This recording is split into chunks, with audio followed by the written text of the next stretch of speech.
Good evening, ladies and gentlemen. This is Howard Claney speaking. We are about to present a ringside blow-by-blow description of the Baer-Lewis fight, a broadcast made possible by Buick Automobiles. This program is offered by Buick solely for your enjoyment. We will not mar your pleasure or impose on your good nature with frequent and lengthy commercial announcements.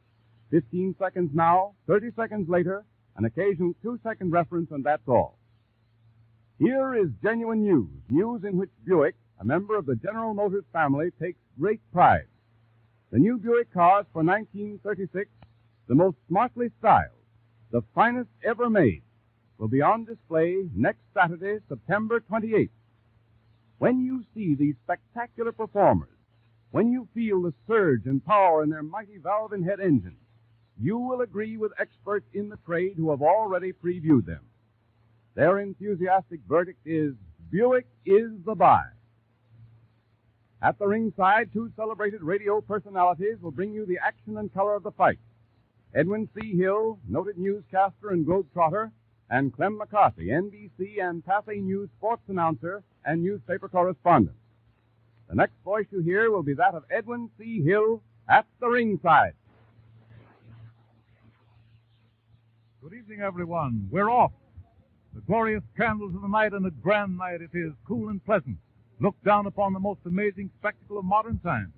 The astonished stars blink down upon the house that Ruth built, the Yankee Stadium, bursting and bulging to its farthest walls with 90,000 human beings crowded elbow to elbow and rib to rib. They paid $1 million in the primitive hope of seeing two young men, Max Baer and Joe Louis, batter each other into insensibility. Farewell depression if this $1 million bout is any criterion of the time. In all history, there's been only 5 $1 million gates until this one came along. It's the most colossal fight crowd New York ever saw. When Black Proud Dempsey surrendered his title to Blonde Jean Connie of Philadelphia, 105,000 looked on. When Jack floored Jean for the long count in Chicago 8 years ago, 121,000 roared in hysterical excitement. But those were boom times, back in the happy reign of Cal Coolidge, when there were 2 chickens in every garage. The incredible thing is that here on the heels of the hottest times that America ever had, we have 90,000 men and women wildly eager to see madcap Maxie Baer smack young Black Joe into dreamland, or to scream with primitive savagery if young Black Joe knocks the Livermore playboy clear out of the ring and back to the glittering lights of the Great White Way. There are 15,000 women in this gigantic crowd. Park Avenue, Rubbing Avenue, Elbow A. The Colonel's lady, side by side with Judy O'Grady, sisters beneath the skin, going back 1,000,000 years to cave women days, when they looked on with flashing eyes as their men fought for them with stone hammer and bone-tipped spear. The well-known gentler sex, if you please, but as savagely eager for the kill as any male in this monstrous assembly. Admiration for physical strength and skill can't be educated out of the genus homo, preached out of him, or reformed out of him. Not only here in the Yankee Stadium, but all over the earth, the sons and daughters of old Adam wait for the bulletin of the climax. They wait to hear whether the jungle man has smitten down the jester. From all over the country, the people flowed into this great enclosure, gripped by an emotion which goes back to the childhood of the human race. They are more interested in seeing these 2 young men beating each other with their hammered fists than they are over the peril of a bloody war in Europe. Truly, human nature changes little. We may be civilized on the surface, but down deep we are primitive as Organung, the cave bear, and the saber-toothed tiger. 90,000 people, a straight cross-section of American life. Rich man, poor man, beggar man, thief, doctor, lawyer, merchant, chief. As my eye sweeps the ringside seat, it seems as if every noted person in the United States were here, except the President, perhaps in the Supreme Court. There are members of the President's cabinet, senators of the United States and congressmen, advertising men, theatrical producers, actors and actresses, racketeers, nightclub operators, bankers and brokers, society people, newspaper publishers, movie and radio stars, producers from Hollywood, top-notch lawyers, politicians by the thousand, and just plain, ordinary folk like Bill and his Mary Ann. The great enclosure of the Yankee Stadium, sacred to the memory of Babe Ruth, is converted into one stupendous bowl. From the outermost walls, row on row of individual chairs slope downward from the bleachers and the far-flung grandstands, to the brilliantly illuminated ring pitched at second base. Every ringside seat, every customer at this Baer-Lewis fight has his own individual chair with an elevated cube. The ring itself, blazing under white-hot electric, is like a fairy glowing in the center of a dark cellar.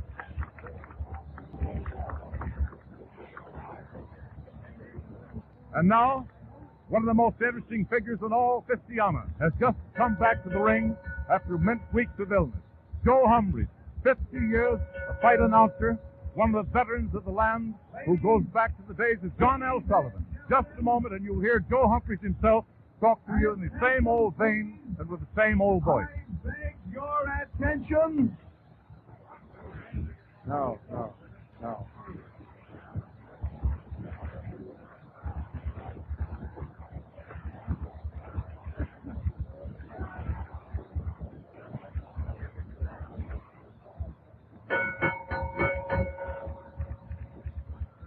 Ladies and gentlemen, may I have your attention, please? This is the surprise of the evening. I know you want it.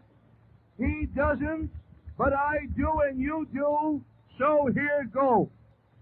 Permit me to present to you at this time a recent KO winner over kid illness and the Grim Reaper, the one and only Dean of all living announcers, lovable and still the world's champion, Joe Humphreys.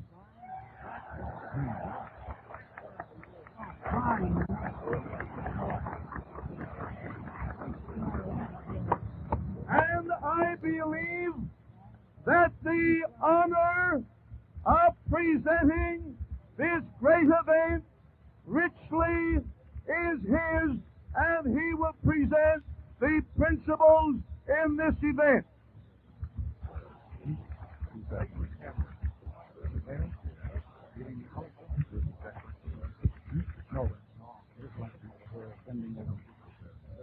Quiet, please, quiet. The introduction will be brief because you want action. And I'm here for that purpose to give it to you.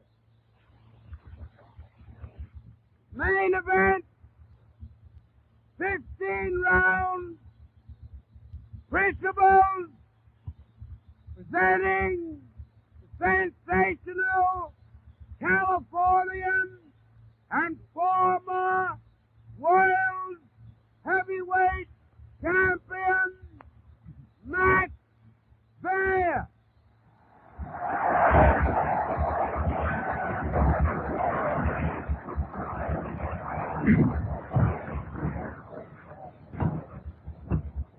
Is one of the opponents, the new sensational pugilistic product, although colored, he stands out in the same class with Jack Johnson and Sam Langford, the idol of his people, none other than Joe Louis.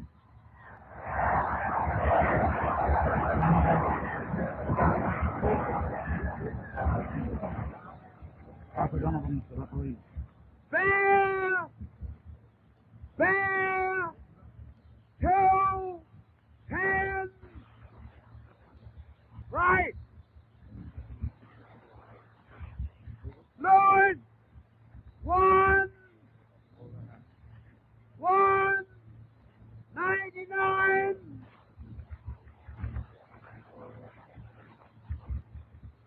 Referee of the Donovan, judges George Litron, Charlie Lynch, knockdown timekeeper Billy Cavanaugh. Let her go. Come on, boys. Over in his part of the ring, Max Baer, in purple trunks and a white bathrobe, is dancing now to limber up his muscles, ready for that moment when he must spring into the ring and face this newcomer. In his corner, Joe Louis, in a bright blue bathrobe trimmed with red satin, is a mask of impassivity. Not one sign of emotion shows on his face. Another mask. A cold, implacable fighter. They're getting ready now. It won't be but a few seconds. Ladies and gentlemen, I want to make this real brief. I respectfully ask your indulgence, your cooperation, and your patience with me a half a moment on a matter of such great importance that it is for the benefit of everyone within the sound of my voice. On the 25th of last June, I took the liberty at the recent Louis Canerigo to make a plea in the name of sportsmanship and fair play.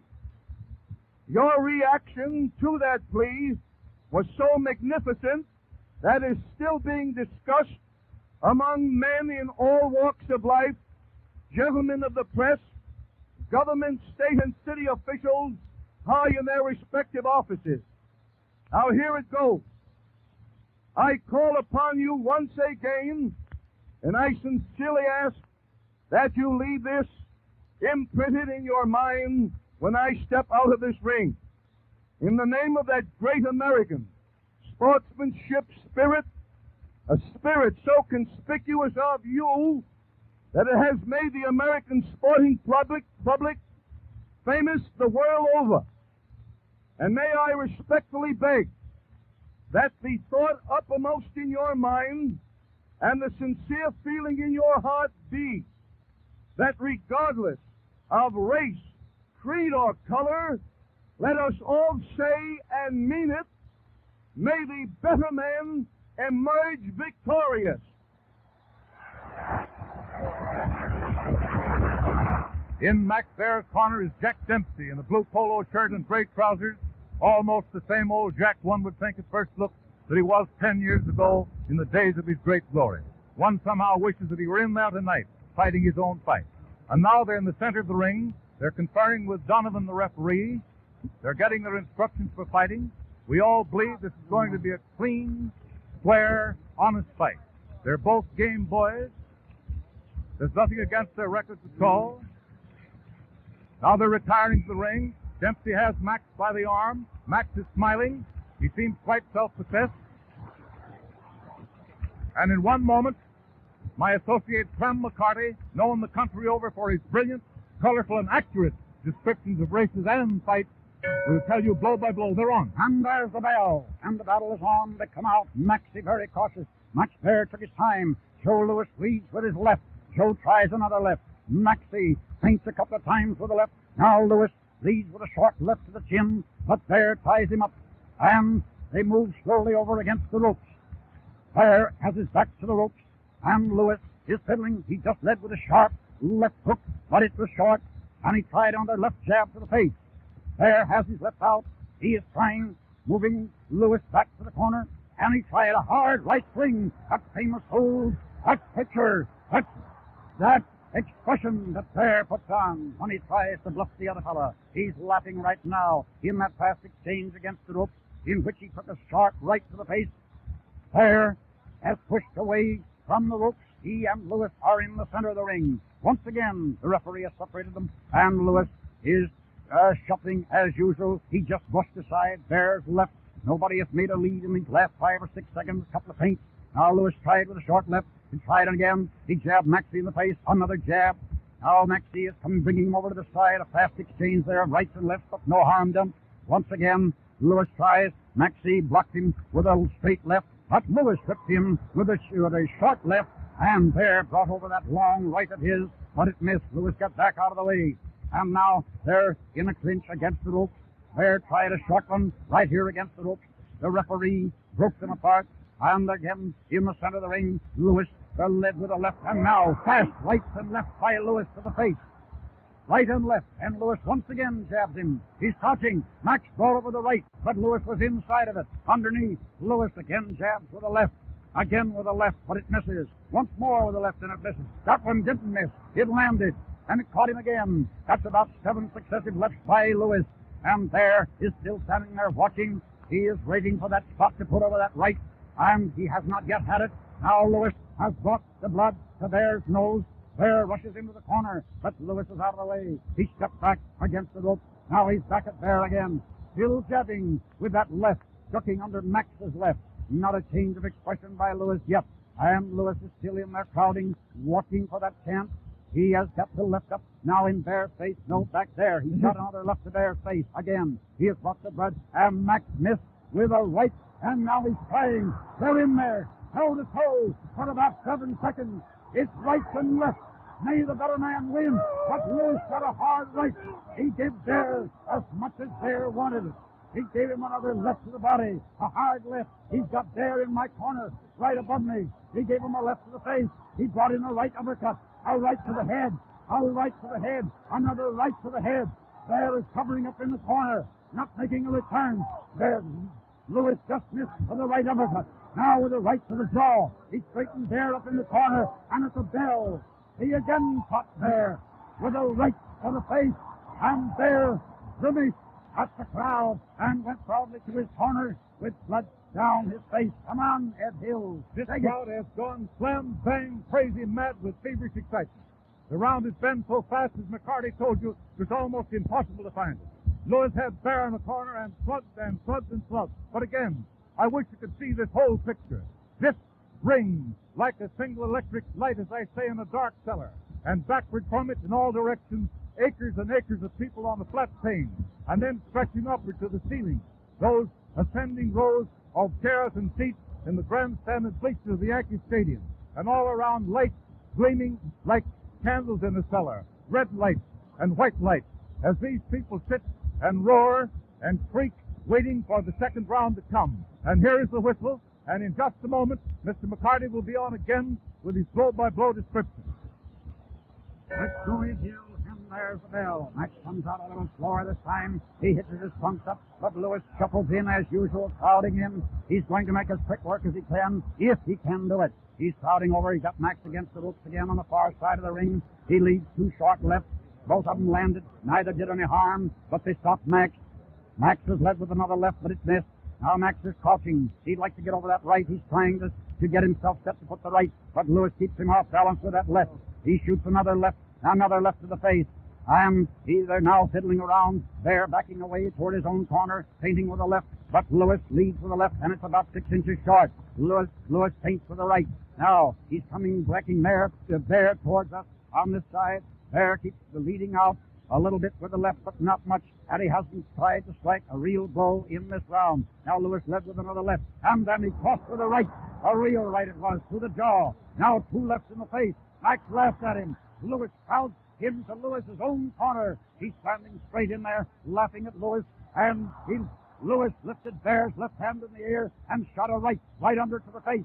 2 more, a left and a right to the face.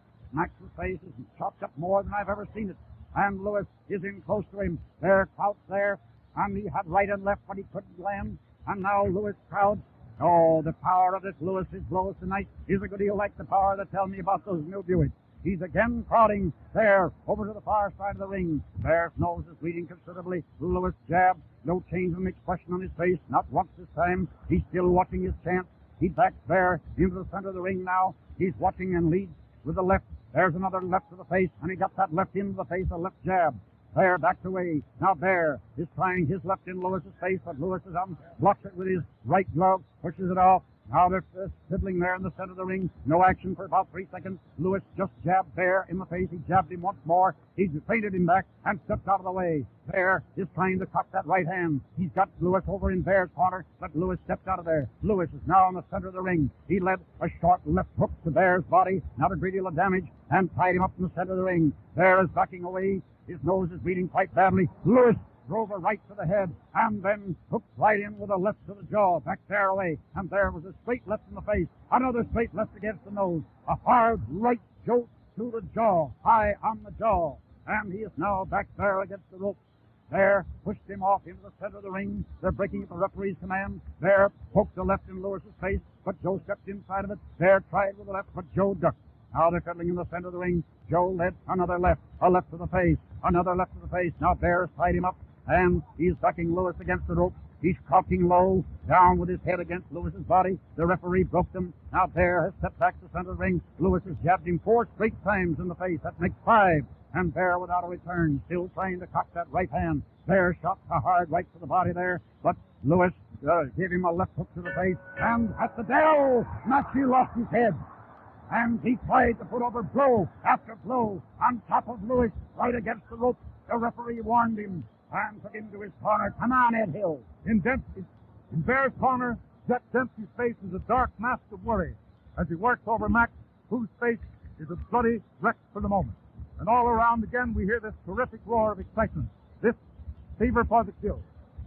And now, ladies and gentlemen, for a scant 20 seconds, may we ask the courtesy of your attention to the sponsor who makes this broadcast possible. Buick, first of the General Motor car. 4 new series of phenomenal Buick automobiles are now ready for the public. 10,000 veteran workmen have focused for 2 years on perfecting a line of cars deliberately aimed to startle the world. We will not take your time here to discuss them, but we invite you to watch your newspapers for announcements, or better yet, see them at your nearest Buick showroom this coming Saturday, September the 28th. And now Clem McCarty, once more, 3rd round coming up. All right, Ed Hill. Max took his time coming out of the corner, adjusted his trunk. They worked on his face considerably in that period between the 2nd and the 3rd round. We're going into the 3rd round. Lewis is stepping backwards, fiddling around. He gave Max a left to the jaw then. Max seems to have gained confidence with that flurry of rights and lefts that he indulged in at the close of the other round.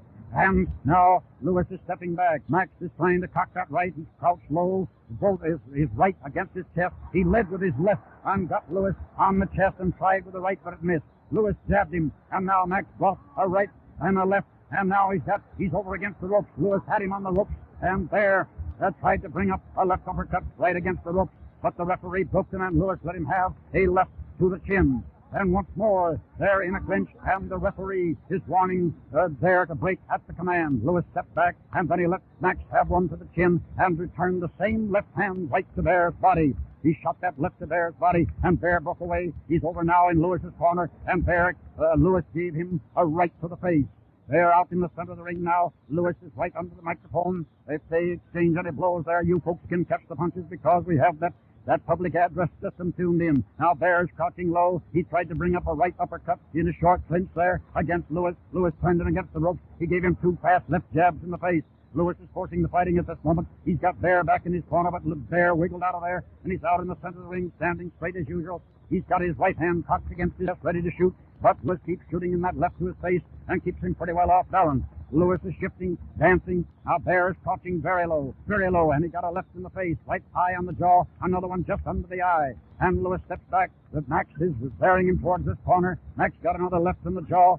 And now Baer is crowding Lewis over to the other side, but Lewis continues to poke that left in his face. There was a left straight in the mouth, and another one. But they're not hard, just light, but just enough. And then Max brought up a fast left uppercut that caught Joe, but apparently did no damage, no expression on his face yet.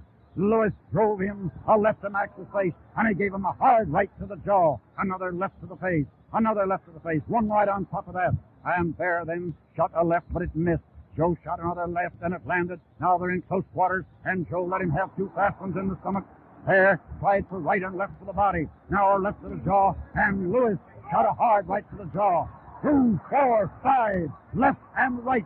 7, 8, 9, right and left to Baer's jaw, over against the rope, and there was a hard smash to the head, and Baer is down from a hard left hand to the jaw. He is down, waving to his friends. The count is 6, the count is 7, the count is 8, and Baer is coming up. He's standing there with his legs wide apart. Lewis comes in, gives him a left to the face. Now a right to the jaw. He misses with a left. He got him with a left that time. And Baer is down again. There's the count of 1. He's sitting on his haunches, one leg cocked under him, and the bell saves him. The bell saved Max Baer down for the count of 3.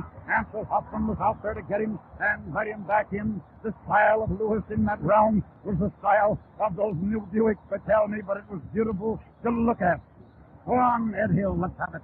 It might have been Jack Dempsey himself in those last few seconds with those terrific, left short, 6 inches, left dynamite punches.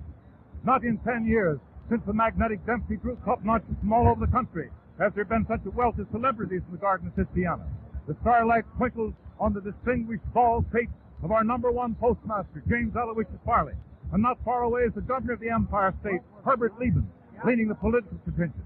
There are more governors that you could take a stick at. Earl of Pennsylvania, and Fitzgerald of Michigan, and Cross of Connecticut, and Hoffman of New Jersey, and Bryan from way up in the good old state of Maine, and Horner from out Illinois.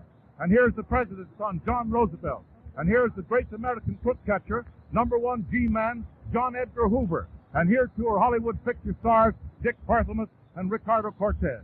And just a few rows from me sit others, and now's the whistle. And here they come again for the fourth round. And Clem McCarty's right here, ready to give it to you, right hot from the drizzle. And there's the bell. The fourth round is on. There comes out slow. Lewis leads over to him. He's fiddling around now with that left hand. He jabbed him on the face. Baer returned to left. He got another jab on the face from Lewis. Now Lewis is again leading with that left. And he gives it to Max again, but it's high. Max ducks under it. Then Max led with the left for the body, but it was short. And Lewis gave him a left that went over the shoulder. Now Baer is backing against the rope slightly. No, now Lewis comes in with a left, and Baer gives him a left. Baer got another left to the mouth. Now then Lewis, Baer got a left over to the face, but very light. Baer is crouching low, very low. He's got his right hand cocked against his chest, trying to lead with the left. Lewis has got his hand to it. Now he came in fast, and he gave Baer a fast left hook to the stomach, and then he gave him a left jab to the face. And now Lewis gave him another, and he right uppercut him. He followed a left jab to the face with a right uppercut, and Baer backed away. Now Baer's in the center of the ring. Lewis is coming again to him with his hands close to his body. He gave Baer a left. The right is ready at all times there. He gave him a hard right to the stomach, and then a hard left to the stomach, and Baer went into a clinch. Lewis pushed him away. Baer is turned and went to the other side of the rope, but he got a hard right to the face, and then a left as Lewis came into him. Now Lewis gave him a left to the face, and then he missed with a right, but there was a hard right from Lewis to the body, right into Baer's body. Max jumped across the ring. He's on the other side now, and he got a left to the face, another left to the face, and Lewis this time stepped back a little. He's fiddling around there. No move for a few seconds. Baer's got his hands up close to his face in the center of the ring. Then he stuck out his left hand, but Lewis came inside of it and gave him a quick left uppercut, and now he's got Max against the rope, but the referee broke them. They're in Lewis's corner, and Lewis gave a left jab to Max's face, but Max went into a clinch, and then as he came out, he got another left, and then he got a hard right to the body, right over the belt line, and he shot a right backhand across it. Looked like a backhand from here across Lewis's face, but it did no damage. The referee warned him. Now Lewis is in close, when he gave him another left to the jaw, and Max is in close now, head to head for a brief second. It looked like it might be one of those good old exchanges. But no, Max straightened up, and Lewis gives him another left. Now Lewis is in close there, and Baer ties him up, and Lewis is backing away, but he comes in on Baer. They're right above me as I talk now. Baer with his back to me, and Lewis gives him two left jabs. Baer once more. Lewis leads with a left, and Baer has got his hands back close against him. Now and then he sticks out. He ducked his head back that time, and he got a left, good stiff left jolt on the chin. And now he missed with a left that Lewis ducked and went under. Lewis gave him a left full in the face, a left over the eye. Lewis another left, and Lewis is ready with that right at any instant. Now they're out there in the middle of the ring fiddling. Neither one has made a move for about 5 seconds, and then Lewis jabbed him with a left. Now Lewis is following up another left. All these lefts are light, but there came a fast right, a right swing right across it, got Max high on the jaw, and Max went into a clinch. The referee orders them to break. They're over here against the ropes. Max has got his back, and he took an awful right, and then a left to the jaw, and he has gone to his knees. He's down, and the count is 4, 5, 6. There is on one knee. 7, 8, 9. There is not up, and there is on his knees at the count of 10. Your fight is all over. Your fight is all over. The boys are coming into the ring with the speed of a Buick, of a new Buick, and I'm going up to see these fighters if I can.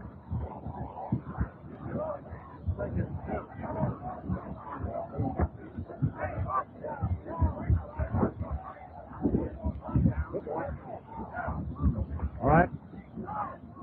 Clem McCarty has gone to the ring to speak to Lewis, to speak to Baer, to get anything we can pick up there of excitement and interest that you will hear.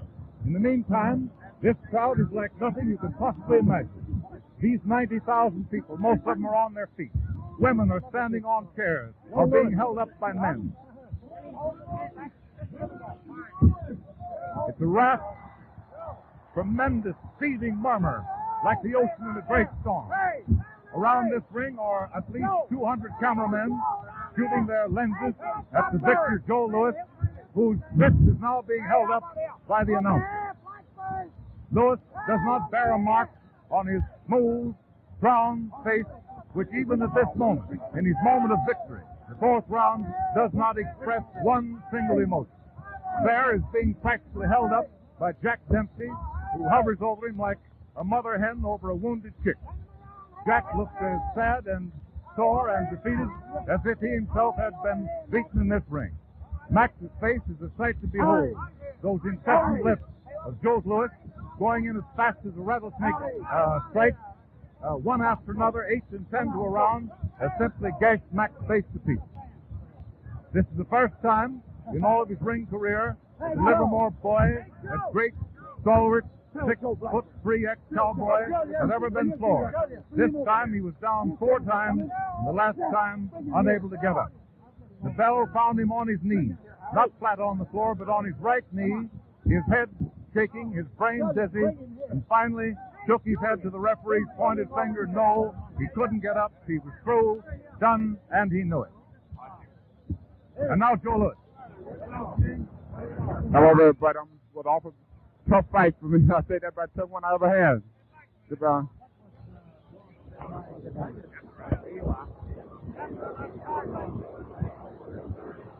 He's a dog, Max Baer. Well, he doesn't fight. Give it a clap. What are you?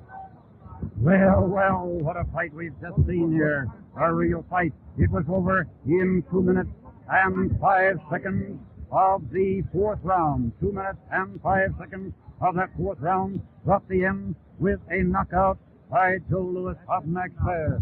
Baer went down. Will you please get back from that microphone? Baer went down on his knee, and he stayed there for the full count of 8. Made one effort to get up, saw that he couldn't, and was counted out while resting on one knee. This Joe Louis has been photographed now from every side of the ring. Everybody has congratulated him. The police have the situation in hand. They will not permit us. They will not permit us in there. And Max Baer has left the ring and gone to his dressing room. Ed Hill, I know you've seen a lot of things. Both fighters are out of the ring now. Max has gone down, assisted down the aisle by his faithful pal and friend, Jack Dempsey. As I say, just practically half carried. Weak, head still dizzy from those terrific punches of the Dark Boy. And Louis, escorted by his own entourage, has passed down the aisle and out of sight. But you can follow they're going by the roars which go at their heels all the time. Next comes the semifinal between Max's brother, Buddy, and the bell is coming on for that.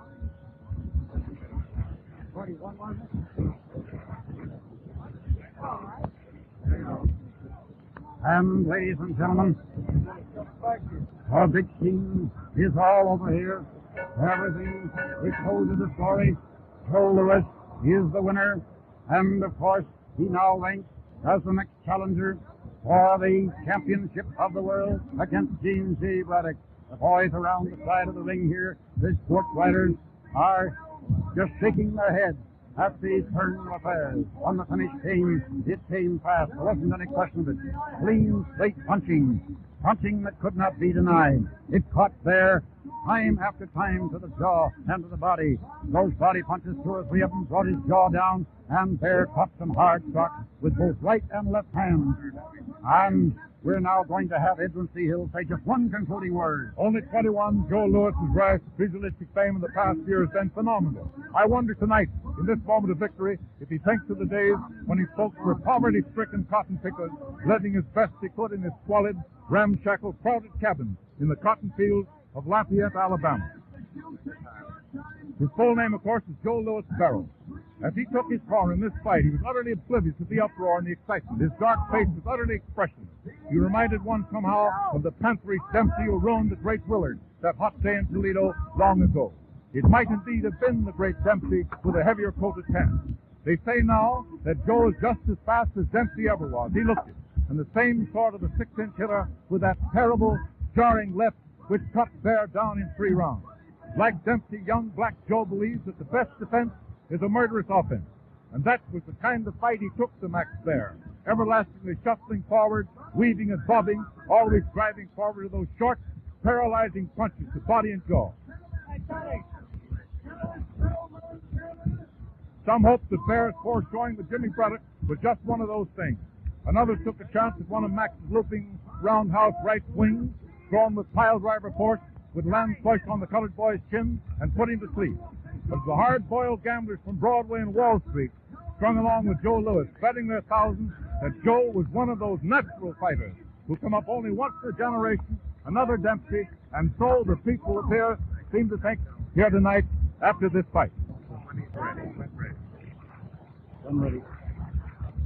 And now, ladies and gentlemen, if you please, Buick and General Motors extend to Police Commissioner Valentine of New York City the privilege of reminding this vast radio audience that careful driving is good sportsmanship.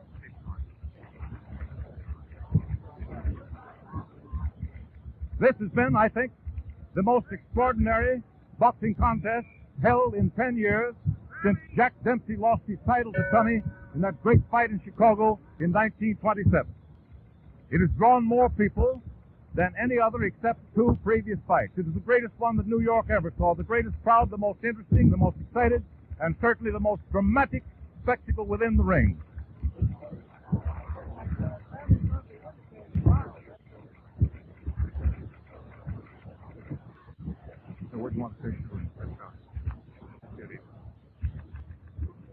And now we return you to the studios of the National Broadcasting Company. Ladies and gentlemen, the Buick Motor Company, sponsoring this fight broadcast, has made every effort to render the ringside description accurate, colorful, and interesting. Now, if you've enjoyed the program, the manner of handling it, and the speakers who described it, a single postal card from you will amply repay us for the effort and expense of bringing it to you. Moreover, your counsel will have much to do with our sponsorship and handling of similar events in the future. Address letters to the Buick Motor Company, Flint, Michigan. See the 1936 Buick at your nearest Buick showroom this coming Saturday. Thank you for your attention, and good evening. This time was made available for the broadcast of the Baer-Lewis fight through the courtesy of the makers of Swift's Brookfield Butter, whose program of Sigmund Bromberg's music is broadcast on many of these stations every Tuesday night at this time. This is the National Broadcasting Company.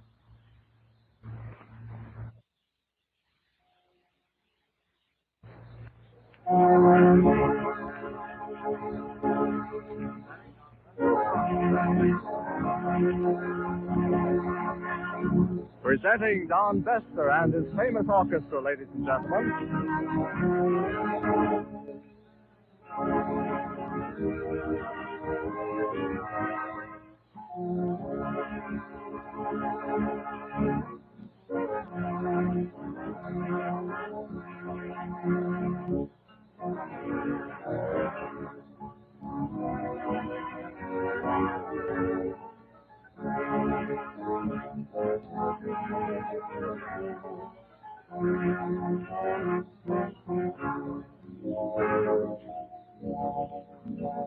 How do you do, ladies and gentlemen?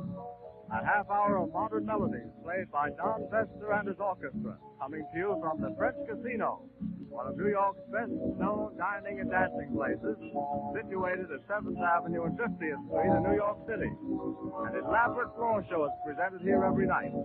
While the guests are dancing and Don Bester is about to open his program, the first number from the musical hit sensation of a few seasons ago hit the deck. Sometimes I'm happy. Sometimes I'm happy.